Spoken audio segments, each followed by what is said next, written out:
helpful. A dependency does no one any good. Sponsorship is geared towards making the refugee independent. The volunteer agency's first responsibility is to the refugee, who upon arrival chose that agency to find a sponsor. Then the agency interviews the refugee in order to determine his abilities and needs. Here, Nan Borton of the International Rescue Committee interviews Win Tree Tu, who with her younger brother and infant son escaped during the evacuation.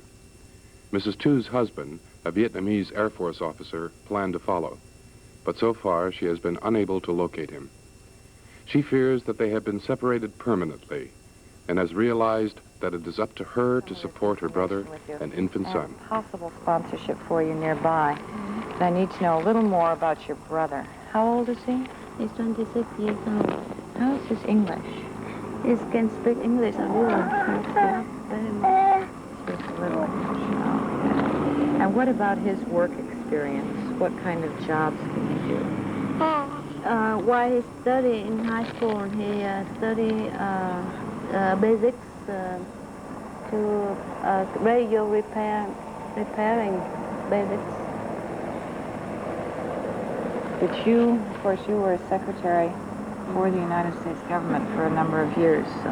Yes, 7 years. Yeah, 7 years. And you had the language differential? The language proficiency? Yes. English proficiency. Oh, by the way, I think that now it is possible to write letters to Vietnam. If you want to try that, I can... Yes, I would like to write a letter to Vietnam to find out what my family is. But the problem is we are afraid that if the receiver have a problem when they receive letter from the U.S. Well, there is a man here from the United Nations. We can check with him and see what his advice is, because he'd be able to give us the best information.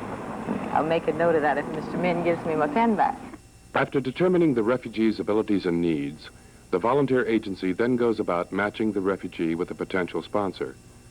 Most matching between sponsors and refugees is done by phone. But if possible, potential sponsors are encouraged to come to the refugee camp for a meeting before the final sponsorship agreement is made. Refugees, as well as sponsors, have the right of refusal. And some refugees are reluctant to leave the camp. At Indiantown Gap, however, the refugee no longer is permitted to turn down more than 2 sponsorship offers unless there is a medical or family reason. We just very recently sent some Vietnamese into the camp, people who have been resettled but who are trained in social research, to do an attitudinal sample for us. And they came out extremely surprised that they ran into practically no cases of somebody who said, gee, this is just fine for me. But the overwhelming number of people at Fort Indiantown Gap had to have one basic question answered. When do I get out? And then the second one, who's my sponsor, and so on.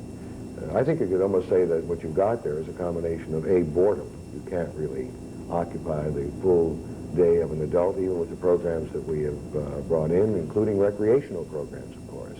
And secondly, apprehension.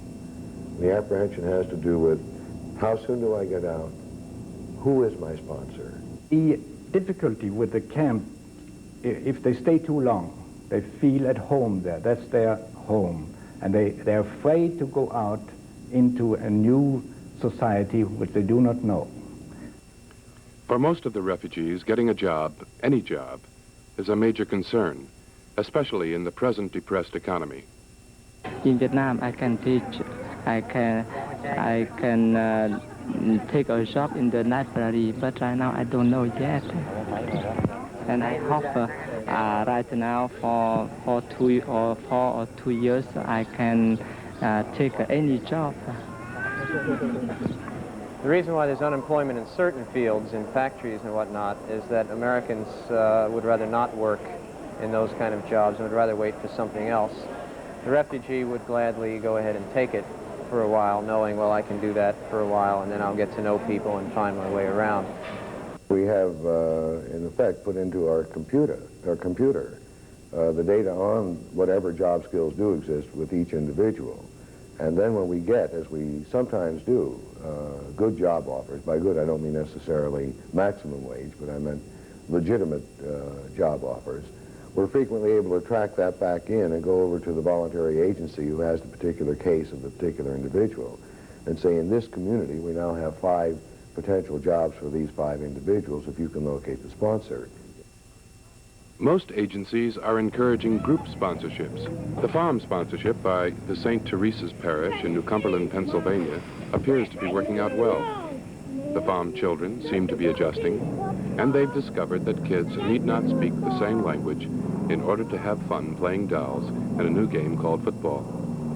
They live in a frame house owned by the church and adjacent to the parish house and the parochial school where the children have been enrolled. The family fled from Laos, where Joe worked for 17 years for the American Embassy as an administrative assistant. For the time being, he is working for the church, helping to maintain the grounds and buildings.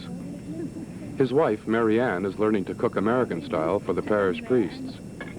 In addition to the Pham family, other Vietnamese now are living in the New Cumberland area. Individuals in the St. Teresa's Parish have sponsored 2 additional families, and the school is used as a clearinghouse for donated clothing and furniture. The parishioners are enthusiastic about the sponsorship, and their welcome to the Phams has been warm. One of the church members, Mary Danish, is Mrs. Pham's cooking coach. Show her the meat, whatever has to be prepared, and show her the potatoes and point to the different pots and pans and proceed to make it. And she watches me and she helps me, and she learns very well. I can say that we are very happy to be here in New Cumberland, especially in St. Teresa's Parish. And we found that most of the people in this parish, they are very nice people. I can say wonderful people, yes. And they keep directories, keeping sending people to visit us, all the time. And we got a visitor every day.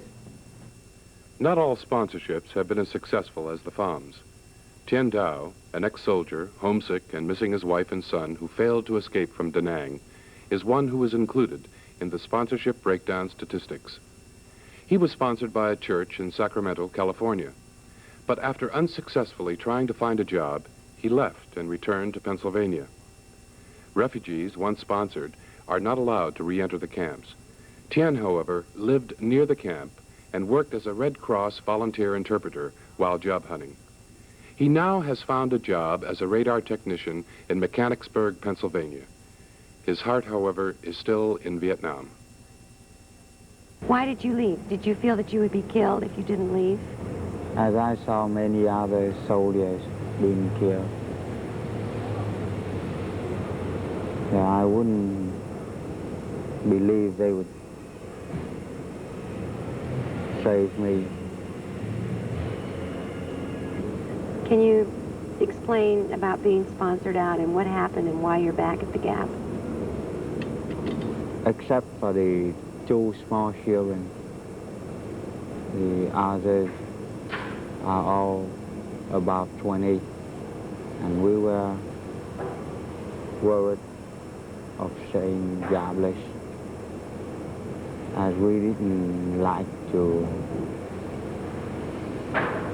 go on the ask for the welfare and social security, so we obliged ourselves to stay home and wait for a job opening and get a start for our new life. Do you think you'll ever be able to get your wife and your son out of Vietnam and bring them to the United States? That is what I've been wishing, but I don't think if it will become realizable or not, because as I've been in Vietnam, I've been with the war with the communists. I understand that it's very hard for them to live with the communism, and it's much harder for them to get out of Vietnam. Do you think they're trying to get out? Have you heard anything from them?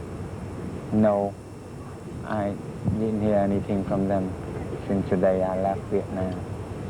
Since the day Da Nang fell, And I've been searching for them in the refugees camp in Vietnam, and I couldn't find them. I hope you do find them. I've been thinking about that every day.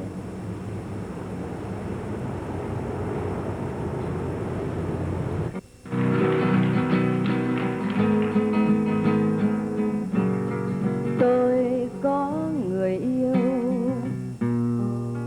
chết trận. Con Lee, like Tien Dao, also is mourning the loss of a loved one. She told the audience that only a few days before she had heard that her beloved, a lieutenant colonel in the Vietnamese army, had been killed. And she shared her sorrow with them by singing a song about another woman in Vietnam who had become deranged from grief over the wartime death of a loved one. Only she, Con Lee said, is luckier than I, because I am sane and am fully aware of my pain. Tôi có người yêu bỏ xác trôi sông, chết ngoài ruộng đồng, chết rừng mịt mùng, chết lạnh lùng, mình cháy như than. Tôi muốn yêu anh, yêu Việt Nam. Ngày mới lớn tôi đi môi gọi thầm, gọi tên anh, tên Việt Nam gần nhau trong tiếng nói giá vàng. Tôi muốn yêu anh, yêu Việt Nam. Ngày mới lớn tai nghe quen đàn mình, thừa đôi tay giữ làn môi. Từ nay tôi quên hết tiếng người. Tôi có người yêu chết ở Pleiku. Tôi có người yêu nằm chết cong queo, chết vào lòng đèo, chết cạnh gầm cầu, chết nghẹn ngào, mình không manh áo. Tôi có người yêu chết trận Ba Gia. Tôi có người yêu vừa chết đêm qua, chết thật tình cờ, chết chẳng hẹn hò, không hận thù, nằm chết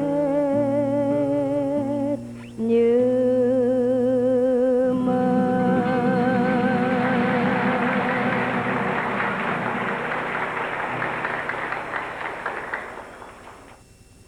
There are many in the camps who have been separated from loved ones.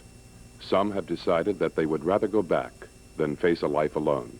There are 2,000 people currently on Guam who have so far opted to be repatriated, but of course the Vietnamese government has now permitted them back in. As a ballpark guess, if the doors were to be opened, I would say the range would be between 8,000 and 15,000 additional who would choose to go back. We registered the people who wants to go back, and we naturally see why they want to go back. And this is always, I must say, for family reasons. They have left their wives and children back in Vietnam, and they naturally are worried about them. 5 months have passed since the evacuation of the refugees from Indochina, and the atmosphere of the refugee camp has changed since last summer. There are fewer people now. The days are shorter, the nights are colder, and the children somehow seem more anxious.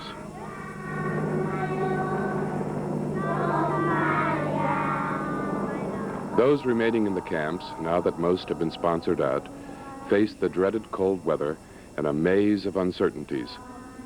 And those that remain fall into certain categories. One is the large number of single men who have not yet found sponsors. Large families are also among those left in the camps.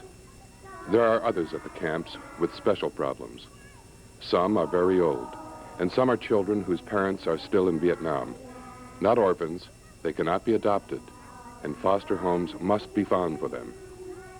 No Tien Hu is 18 years old and very much alone. He expresses his despair in a mural he calls From Dust to Dust.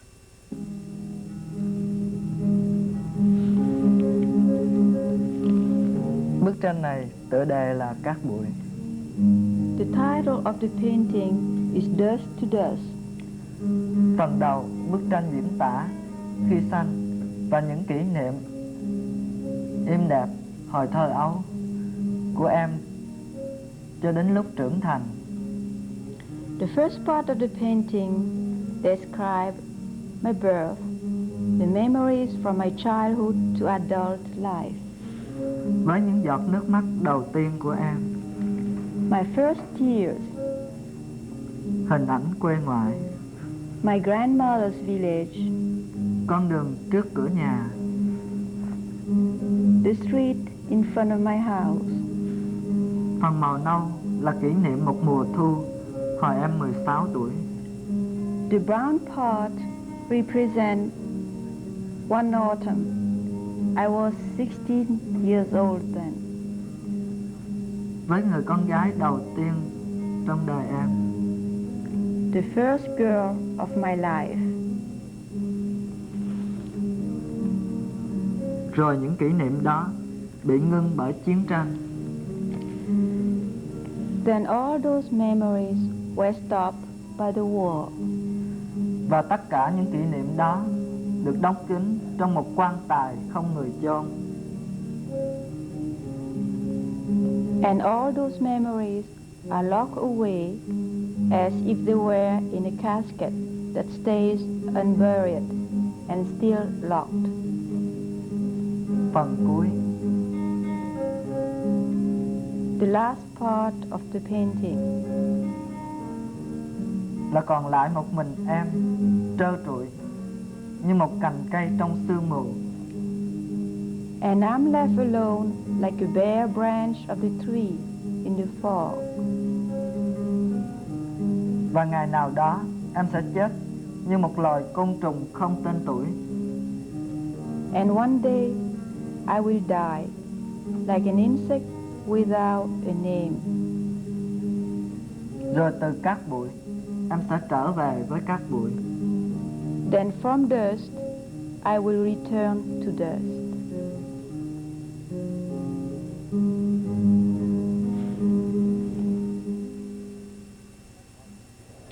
The question could be asked, why should we help?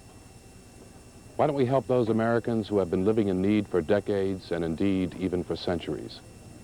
There may be no answer but of the heart. We are largely a nation of immigrants. Perhaps our first service to ourselves is fulfilling an historical obligation, an obligation that is neither political nor philosophical nor moral. It is a human imperative. And who knows, perhaps we might find joy in helping to close the gap.